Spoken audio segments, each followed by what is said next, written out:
여러분 안녕하십니까. 수요일 아침 여수 MBC 뉴스투데이입니다. 연말을 맞아 다시 지자체별 최대 관심 사안으로 인구 증감이 대두되고 있습니다. 지역마다 인구수가 반등할 기미를 보이지 않아 해법의 고심이 큰데요. 소좁은 시야를 넓혀 광역 의제로 다뤄야 한다는 지적이 많습니다. 김종수 기자가 보도합니다.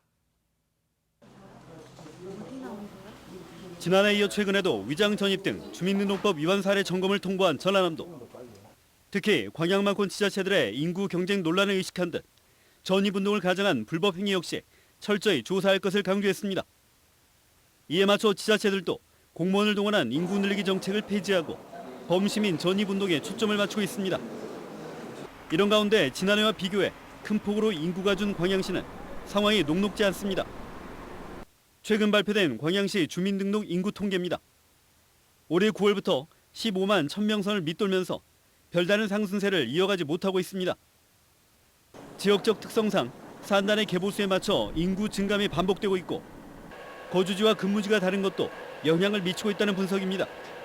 이와 함께 현재 시행 중인 인구 정책이 효율성을 발휘하지 못하고 있다는 지적도 꾸준히 제기되고 있습니다. 올해 초 인구 정책에 2천억 원을 투입하겠다는 의지와 달리 좀처럼 인구수가 회복되지 않고 있기 때문입니다. 인구 영향 검토제가 좀 더 지금보다는 좀 내실화 있게 추진이 돼야 되고 이번 행정사무감사에도 그 부분에 대해서 지적을 해서 아마 내년부터 좀 더 나아질 걸로 이렇게 판단하고 있습니다. 내년부터 공동주택 4천여 세대에서 입주가 시작되는 등 반등의 여지를 남겨놓고 있지만 정주 여건 개선이 인구 유입의 전환점이 될지 지켜봐야 하는 상황. 이런 가운데 인구 문제를 큰 틀에서 논의하자는 의견도 제기되고 있습니다. 실제로 광양만권 지자체들의 총 인구수는 매년 감소하고 있어 전남 동부권의 경쟁력 저하로 이어질 수 있기 때문입니다. 인구 경쟁은 지역 간 갈등을 증폭시킬 수 있습니다. 광역 행정협의회를 열어서 인구 경쟁 방지를 공식 의제로 논의하고 상생 방안을 마련하는 것이 바람직합니다. 코로나19 공동 대응 못지않게 인구 문제를 공동 현안으로 다뤄 불필요한 논란을 없애자는 겁니다. 지자체들에게 여전히 민감한 현안으로 남아있는 인구 문제. 연말 연시 해묵은 인구 빼가기 논란이 거듭되지 않도록 정책적 교집합을 찾기 위한 노력이 필요해 보입니다. MBC 뉴스 김종수입니다.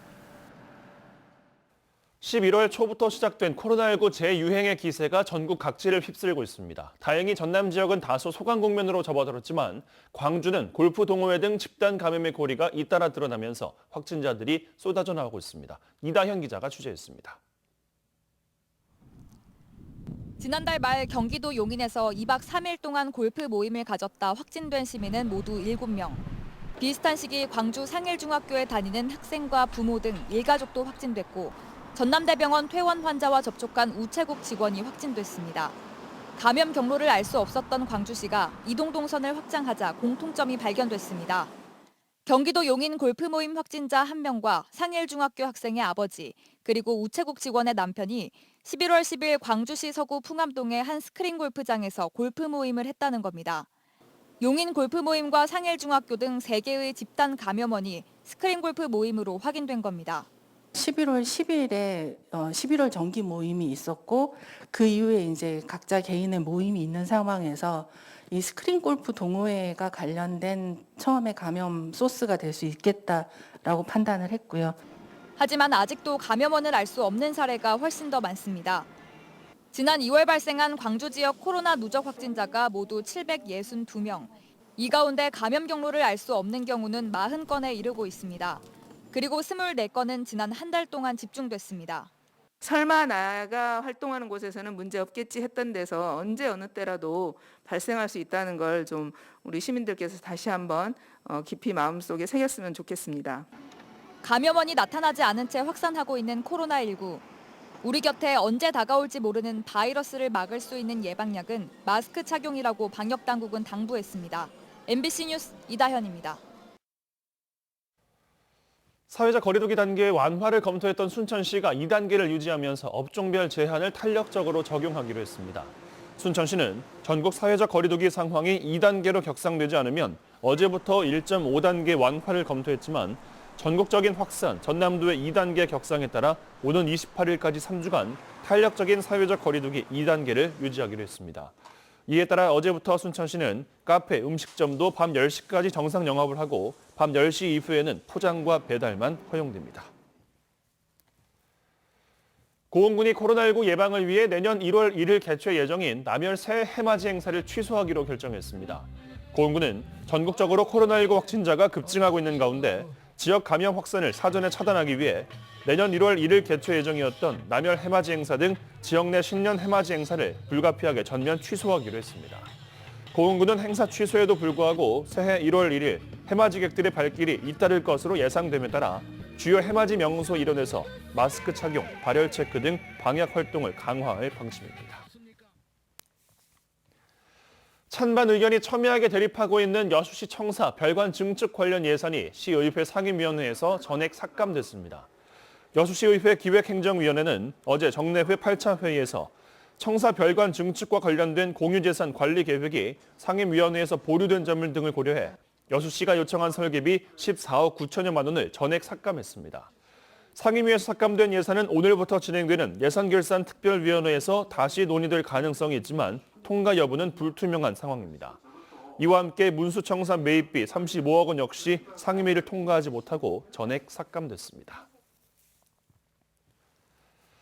어제 국회 행안위에서는 여순사건 특별법 공청회가 열렸습니다. 지난 16대부터 5차례 법안이 발의됐지만 공청회가 열린 건 이번이 처음입니다. 특별법 통과에 청신호가 켜진 셈인데 국회 상황이 변수가 될 전망입니다. 조희원 기자입니다. 이번 21대 국회에서 여순사건 특별법이 발의된 건 지난 7월 28일. 그러나 지난 9월 법안 통과의 첫 관문인 행정안전위원회 법안심사소위원회에 회부된 이후 별다른 진척이 없었습니다. 이런 가운데 정기국회 마감을 이틀 앞둔 지난 7일 법제정을 위한 공청회가 열렸습니다. 공청회는 진술자로 참여한 주철희 박사와 최현주 순천대 교수가 여순사건 특별법 제정의 필요성을 강조하고 예산도 부족하고 인력도 조사관이 3명에서 5명에 그쳤습니다. 처음부터 독립적인 기구로서 만들어주는 것이 이 역사적 사건을 규명하는 데 도움이 될 거라고 보여집니다. 국회의원들이 이에 화답하는 긍정적인 분위기로 진행됐습니다. 법이 또 특별법으로 마련돼가지고 이게 보완이 되거나 앞으로 정말 제대로 된 실체가 좀 밝혀져야 된다고 생각합니다. 하지만 공수처법 등의 현안을 놓고 여야가 대립하면서 여당과 정의당 의원들만 참석해 아쉬움을 남겼습니다. 그러나 법안을 대표 발의한 소병철 의원은 비록 야당 의원들이 공청회에 참석하지 않았지만 여러 여건상 임시국회가 열릴 경우 법안 통과 가능성이 높을 것으로 보고 있습니다. 법안 소위에서 의결되려면 현행법상 제적위원 과반수 출석과 과반수 찬성이 있어야 하는데 여당 측 국회의원들이 더 많은 상황이기 때문입니다. 만약에 이번 정기국회 회기에서 이 법이 통과가 좀 어려우면은 이제 임시회를 좀 기대를 해봅니다. 어제 공청회에서 전부 이 법안 필요성에 대해서는 공감들을 하셨어요. 그렇기 때문에 좀 다른 때보다도 가장 여건이 지금 좋은 상황이죠. 한편 특별법이 제정될 경우를 대비해 지금부터 준비해야 한다는 지적도 나오고 있습니다. 전라남도가 피해 조사를 시작했지만 유족들이 직접 서류를 제출해야 해 진척이 더디다는 겁니다.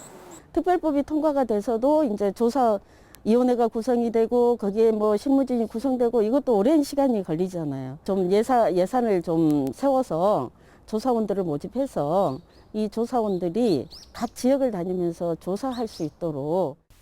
여야는 오늘 정기국회가 마무리되는 대로 임시국회 개회 여부에 대한 논의를 시작할 것으로 보입니다. MBC 뉴스 조희원입니다. 전남도의회가 공수처법 개정을 통한 검찰 개혁 완수를 국회에 요구했습니다. 전남도의회는 성명서를 발표하고 검찰이 행정부의 지휘체계를 무너뜨리고 사법기관을 사실상 사찰한 행위마저 합법적 직무행위로 주장하고 있다며 스스로 법치주의를 훼손한 검찰은 국민의 검찰로 부를 수 없다고 비판했습니다. 또 공수처법 개정을 통해 검찰 권력을 분산하고 개혁을 완성해야 한다며 오늘 국회 본회의 처리를 촉구했습니다. 투자금을 제대로 지급하지 않아 분쟁을 빚은 여수 돌산읍의 한 분양형 호텔에서 객실의 점유권과 운영권을 확보하기 위한 명도 집행이 진행됐습니다. 여수경찰서는 투자자들이 수익금 미지급 등 각종 소송에서 승소함에 따라 어제 노무자 80명과 화물차 기사 40명 등이 동원돼 호텔 가구와 집기를 꺼내는 작업이 이루어지고 있다고 밝혔습니다. 해당 호텔은 아파트처럼 호텔 객실을 분양받은 뒤 그에 대한 임대료를 지급받는 분양형 호텔로 올해 초부터 임대료 미지급 등으로 운영사와 투자자 간 갈등을 빚고 있습니다. 전남소방본부는 지난 5년 동안 전남에서 발생한 전동 킥보드 관련 화재를 분석한 결과 6건 중 5건이 과충전으로 인해 발생했다고 밝혔습니다.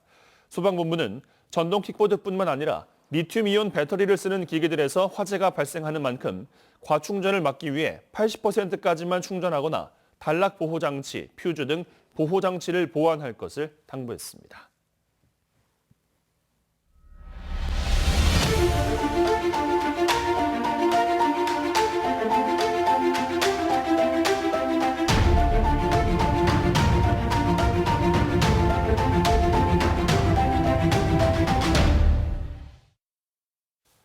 네, 식탁에 오르는 수산물을 위협하는 바다 미세 플라스틱의 주범으로 어업 현장에서 쓰이는 스티로폼 부표가 꼽히고 있습니다. 스티로폼 부표를 친환경 소재로 바꾸고 있지만 여전히 교체해야 할 부표가 전남 해안에만 수천만 개입니다. 김양훈 기자가 취재했습니다. 국내 연안 해양 플라스틱 쓰레기의 55%를 차지하는 스티로폼 부표입니다. 작은 알갱이로 흩어지기 쉬워 바닷속 미세 플라스틱의 원흉으로 꼽힙니다. 해양기인 해양 플라스틱 쓰레기의 주 원인인 양식장 스티로폼을 획기적으로 저감하기 위해 양식어업인, 환경단체 및 소비자단체, 부표 생산업체 등과 저감 대책을 마련하였고 미세 플라스틱의 해법은 친환경 부표. 스티로폼 부표보다 내구성이 좋지만 가격이 너댓 배 비싸 정부가 보조금을 지원하고 있습니다. 전국의 스티로폼 부표는 5,500만 개, 이 가운데 80%가 전남 해안에 몰려 있습니다. 정부의 내년 예산은 570억 원, 올해 200억 원보다 3배 가까이 늘렸습니다. 문제는 지자체 예산 배정. 전남의 경우 바다를 낀 시군별로 편차가 너무 큽니다. 시군별로 사업량을 받다 보니 정책의 우선순위나 어장 상황이 아니라 지자체의 의지에 따라 예산 배정이 이루어진 탓입니다. 저희들이 그 국비 증액 부분에 대해서 홍보도 많이 하고 있습니다. 그런데 올해 지금 그 자연재해라든가 그런 자연적인 피해가 없어가지고 아마 예년 같이 이렇게 신청한 걸로 저희들이 이해를 하고 있습니다.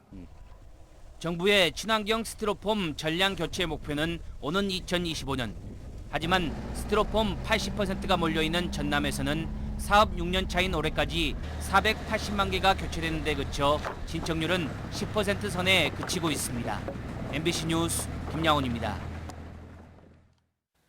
전남도 교육청 공무원 노조가 어제 도교육청에서 기자회견을 갖고 380여 명이 이르는 일반직 공무원 결혼을 해소하라고 주장했습니다.